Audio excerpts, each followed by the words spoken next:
Hello everyone, I'm back with another Reddit Addicts episode. If you find my videos entertaining, please kindly subscribe and like them. Thanks to everyone for your suggestions and kind notes. Now, let's get started with today's exciting stories.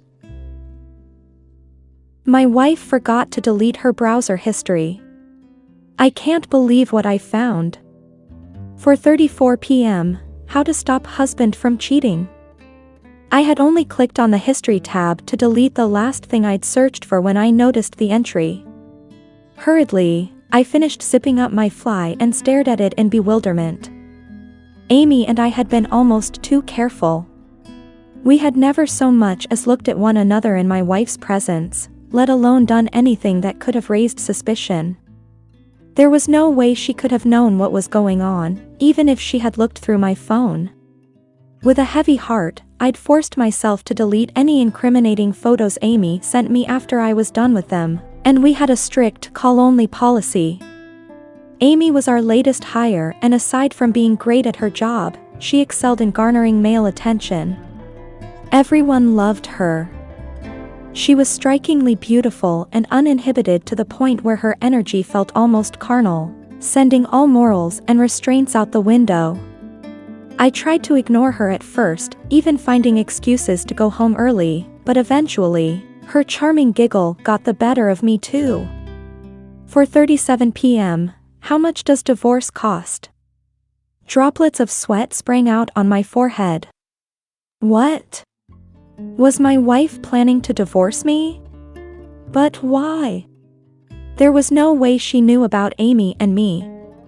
Was there someone else? Was she planning to accuse me of infidelity, all while going at it with some lover boy she'd met at her yoga class? 4:39 p.m. Why do humans feel emotions? I pursed my lips. If by some miracle my wife did know about the affair, I couldn't imagine the way she must have been feeling. I woke up late this morning and found a note on the kitchen table, saying that she didn't want to wake me and that she was out doing her Saturday errands.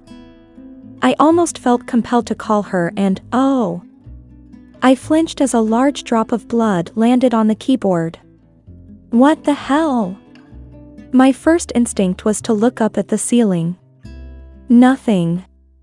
A strong metallic smell made me come to my senses. I brushed my hand against my face. A bright red smudge sat on my palm.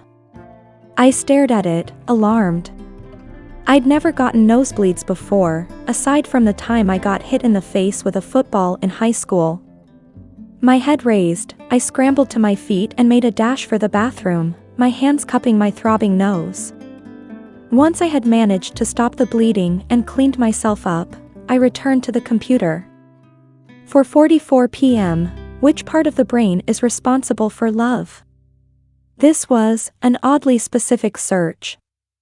I couldn't recall my wife ever being interested in science or biology. I checked the account logged into the browser, just in case. Perhaps this was someone else's history altogether? Or maybe we'd been hacked. No.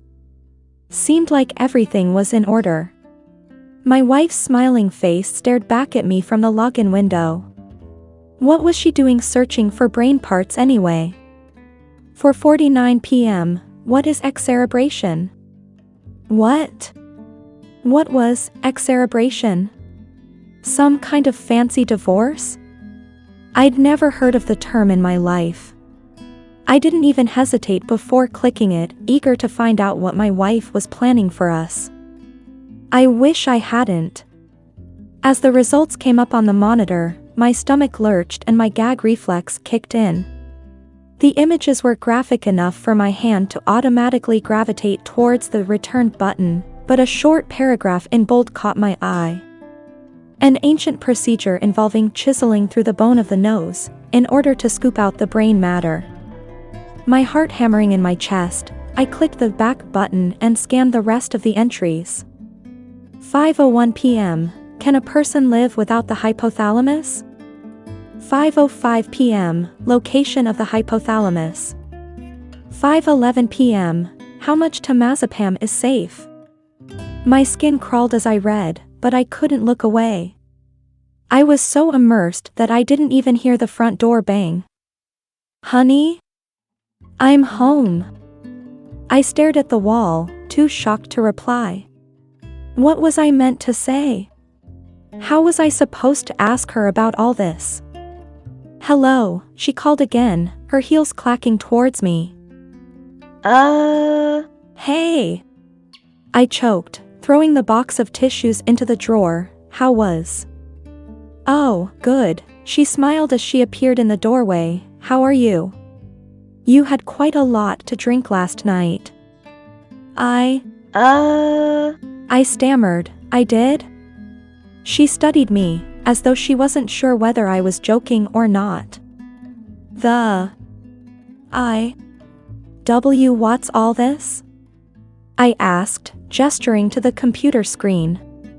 She joined me at the desk, frowning at the clammy wood surface. What? I pointed at the browsing history, my index finger shaking visibly in the air. Oh, she flushed, 2 pink spots appearing on her cheeks. Well, you did say we could try it, so. I had to do a little research, you know? What? I said we could try, what? Oh, she waved her hand dismissively, the X something. You probably know better. My blood ran cold. The excerebration. Karen, what did you do? But before she could say anything, a splash of blood landed on the carpet. And then another one. And another. Karen watched me, her skin growing pale. What? Suddenly, a small fleshy lump escaped my nostril and rolled down the front of my shirt. We both stared at it in shocked silence. Then, my wife screamed, turning on her heel to flee the room, but I caught up to her, pinning her against the wall. Tell me what the fuck you did. She tried to fight me, writhing under my grip, but I held on tight. Blood was streaming into my mouth and down my chin, staining both of our clothes. How can you not remember? She screeched, trying to elbow me in the ribs. Don't you remember what you did? I stared at her panic-stricken face, trying my best to recall any memories from the previous night. No, what did I do? You came home after work and told me you were leaving me for Amy, she sobbed. You said you didn't want to love her, but you did. I stood there quietly, mulling it over, as more pulp splashed onto my stomach. Ew. We need to call you an ambulance. Karen shrieked, trying to pull away. What the fuck is that? Then what happened? I demanded, my heart practically leaping out of my chest. Tell me what you did. What the fuck, John? She screamed. We got drunk, okay? We got really wasted. And then you said you knew of a way to fix this. To fix us. You said there's something called hypothalamus in your brain, and if removed it would stop you from loving Amy. I felt like I was having an out-of-body experience. What the hell was she saying? Had she actually attempted to remove a part of my brain? Anne. Wait, I whispered, who's Amy? Her expression made me feel foolish for not remembering. I knew that name. Amy. It sounded so familiar, and yet I couldn't for the life of me put my finger on it. What the fuck do you mean? She sounded bewildered. Amy. The girl you were cheating on me with for 6 months? I mouthed, releasing my wife and crumpling to the floor. I don't remember. Karen stared at me, her white blouse resembling a massacre, her mouth pressed into a thin line. What's happening to me? I whispered. She was silent for a moment, but I could see her eyes brimming with tears. Honey, what if? What if I accidentally hit your hippocampus instead? What? That told me nothing. For fuck's sake, Karen, I'm not a fucking encyclopedia. Enlighten me. What the hell is a hippocampus? Nothing could have prepared me for what she said next. Honey, she sobbed, you're a doctor. It's the memory part of your brain. We hope you enjoyed this story. Thanks for watching and hope to see you in the next video. And before you go, please be sure to subscribe for more.